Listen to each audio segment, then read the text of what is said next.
ada yang berada di Semenanjung ataupun yang berada di Sabah Sarawak pasti pernah bertanya kenapa negara kita jarak antara Semenanjung dengan Sabah Sarawak itu jauh, dan bagaimana sebuah negeri itu boleh wujud dengan jarak yang begini jauh, ya, beribu-ribu kilometer dipisahkan oleh laut besar, Laut Cina Selatan. Saya kira tidak ada negara di dunia yang jarak satu wilayah dengan satu wilayah itu terpisah begini jauh. Jadi saya di sekolah rendah, sekolah menengah, kawan-kawan pun bertanya, cikgu kenapa Semenanjung Tanah Melayu dengan Malaysia jauh? Jadi kemudiannya baru kita tahu bahawa dulu Sabah Sarawak waktu Semenanjung merdeka belum termasuk dalam wilayah Persekutuan Melaya ataupun Tanah Melayu. Kemudiannya pada 16 September barulah Sabah Sarawak itu masuk ke dalam Semenanjung Persekutuan Malaysia, kemudian membentuk Malaysia. Jadi perasaan kebersamaan selepas lebih 50 tahun belum cukup, kita rasa belum cukup kuat, dan di telinga kita mendengar bagaimana rintihan termasuk kalangan orang muda di Sabah Sarawak, khususnya dalam soal sosioekonomi, dalam soal budaya, dalam soal pendidikan masih dianggap jauh ketinggalan dan perlu diangkat segera. Jadi ini keperluan segera di mana Sabah Sarawak harus diberi pertimbangan seperti mana kita memberi pertimbangan yang serius terhadap negeri Semenanjung, kerana dalam janji 16 September dan janji kemerdekaan itu kita tidak boleh anaktirikan atau memisahkan mana-mana wilayah termasuk Sabah Sarawak. Kedua, saya rasa yang penting juga adalah soal Sabah Sarawak. Kita tidak, anak-anak muda mereka saya rasa tidak cukup untuk berbangga dengan monumen-monumen yang dibangunkan oleh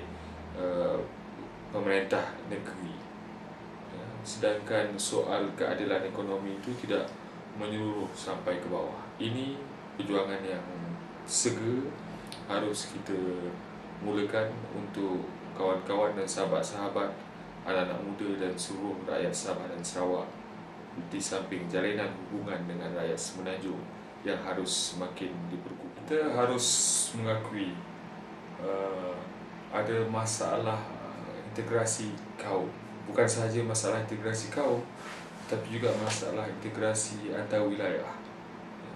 Di Semenanjung sendiri, semangat kenegerian yang sempit dan membuak-buak itu masih ketara antara negeri-negeri.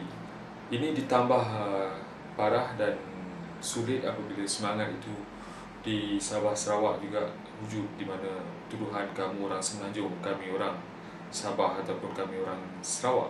Sedangkan persekutuan Malaysia itu adalah persekutuan yang satu dan menyeluruh yang merangkumi Semenanjung dan Sabah Sarawak.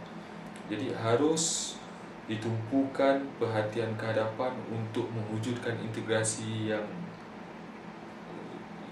kuat di kalangan dua wilayah ini.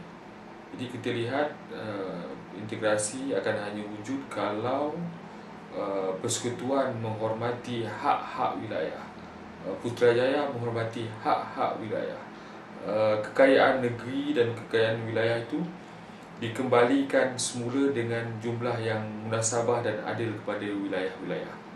Ya, ini akan secara tak langsung memberi kesan kepada pembangunan Sabah Sarawak dan khususnya juga termasuk kepada anak-anak muda di sana. Keistimewaan Sabah Sarawak akhir-akhir ini kita lihat ramai di kalangan anak-anak muda yang terlibat dengan industri hiburan, filem, muzik dan hal-hal yang melibatkan seni budaya. Jadi kita rasa harus semangat yang kuat di sana. Kalau kita buat konsert di Sabah, sambutannya berbeza dengan konsert di Semenanjung. Hari ini kebanyakan penyanyi pun membuat konsert ataupun persembahan di Sabah atau Sarawak. Ini menunjukkan di sana itu ada keterbukaan dalam soal kebudayaan dan banyak bakat baru yang boleh kita kesan untuk memajukan bukan sekadar industri hiburan, tetapi juga hal-hal yang berkaitan dengan ekonomi secara menyeluruh. Jadi kekuatan Sabah dan Sarawak itu tidak boleh kita ambil ringan dan mudah. Jadi satu keanehan bagi sebuah negara yang sudah berjanji untuk berada dalam sebuah persekutuan, tetapi kalau rakyat Semenanjung, orang Semenanjung ke Sabah Sarawak itu seolah-olah pergi ke negeri atau negara lain. Mereka terpaksa melalui immigration dan segala keperluan lapangan terbang, seperti mana kita ke negara lain. Jadi hal-hal yang mewujudkan perbezaan antara penduduk di Semenanjung dengan Sabah Sarawak itu harus segera diminimalkan, dihapuskan sama sekali. Begitu juga orang Sabah Sarawak penduduk ke Semenanjung harus tidak merasakan bahawa Semenanjung ini sebuah wilayah yang terpisah daripada persekutuan Malaysia.